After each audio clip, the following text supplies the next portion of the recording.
Yo, what's going on, Arkansas Razorback fans? Welcome to Tuss Talk with Ty. I am, of course, Ty Hudson. Thank you so much. Remember to like, share, and subscribe, all that wonderful stuff. It really goes a long ways. I wanted to say shout out to the Patreon supporters, the $4 members and the $8 and plus club members. I'm unable to do this content without Patreon and, of course, without the show's sponsors. Yeah, there we go. We got them on the screen now.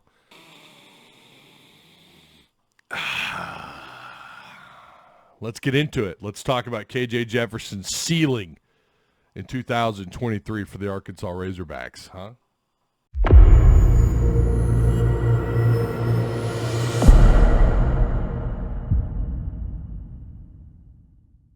Good luck.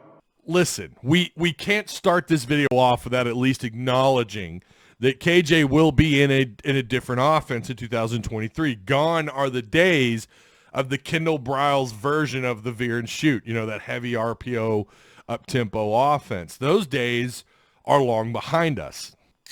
Oh, gosh, yeah. Open up, you son of a... Macho Man Randy Savage. And we really don't know how much of what we saw through spring camp and what we saw in the spring scrimmage, despite what Sam has kind of alluded to, what that offense is really going to look like on a Saturday-to-Saturday basis, on a quarter-to-quarter, on a series-to-series basis. We don't know until we see it. We don't know that we have a real name for his offense. I want to call it the multiple pro-style offense. He just works with whatever he has to work with for the most part. You are going to see some RPO. It's not going to be the complete opposite of what Kendall ran, although it's going to be the complete opposite of what Kendall ran in play-to-play situations. You are going to see KJ line up under center, not on first and goal or third down and goal at the 1 yard line at the opponent's one. No, you're going to see two tight end set, quarterback under center on your own 30-yard line. But I think what we're probably likely to be getting is a more modernized version of what he did in 2015, 16, and 17. And this is only going to benefit KJ. Now, so many other things have to fall into place. Receivers got to catch balls. Tight ends have got to play their role. Tight ends are going to be very heavily implemented in this offense. The offensive line, they've got to do their part too. Obviously blocking, run and pass blocking, opening up lanes for the running backs. The running backs are also going to be asked to pass protect from time to time.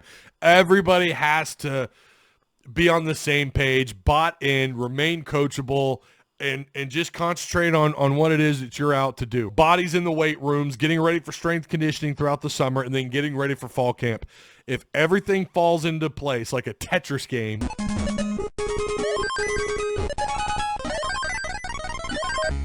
KJ ceiling, he's only going to benefit. I think KJ, if I'm being real with you, this year he wouldn't have been drafted, or he probably would have been maybe a 6th or 7th round draft pick. If I'm being blunt, Enos, I think, is going to bring him up, and I think we're going to be talking about KJ as a 4th or 3rd round draft prospect, maybe higher. I think we're going to be talking about him as a 1st or 2nd team all-conference postseason. I know preseason's one thing.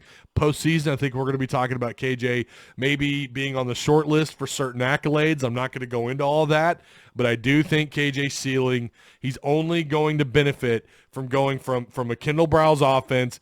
Now you've got Danny Enos. It feels like just the timing is there. It feels right.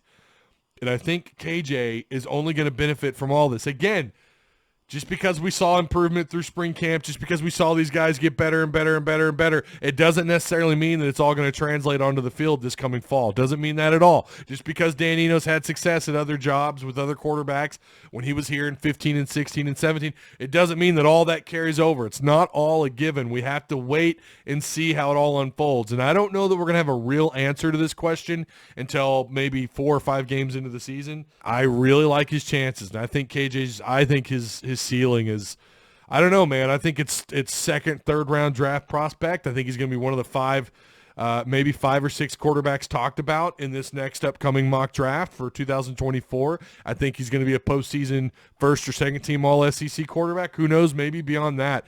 I think his ceiling, it's higher, and I think people are going to take notice. You guys tell me what you think. Am I wrong? Am I way off base here? KJ's not going to respond in this offense. He's not going to perform well. Enos's offense may be too technical and maybe more complicated compared to that of Kendall Browse. And that veer and shoot offense only played to his strengths, and now he's being asked to do something a little bit different, and he just doesn't respond the way that we all think or believe that he will. You guys tell me, or maybe you agree. Regardless, I'd love to hear from you down below in the comments section, as always.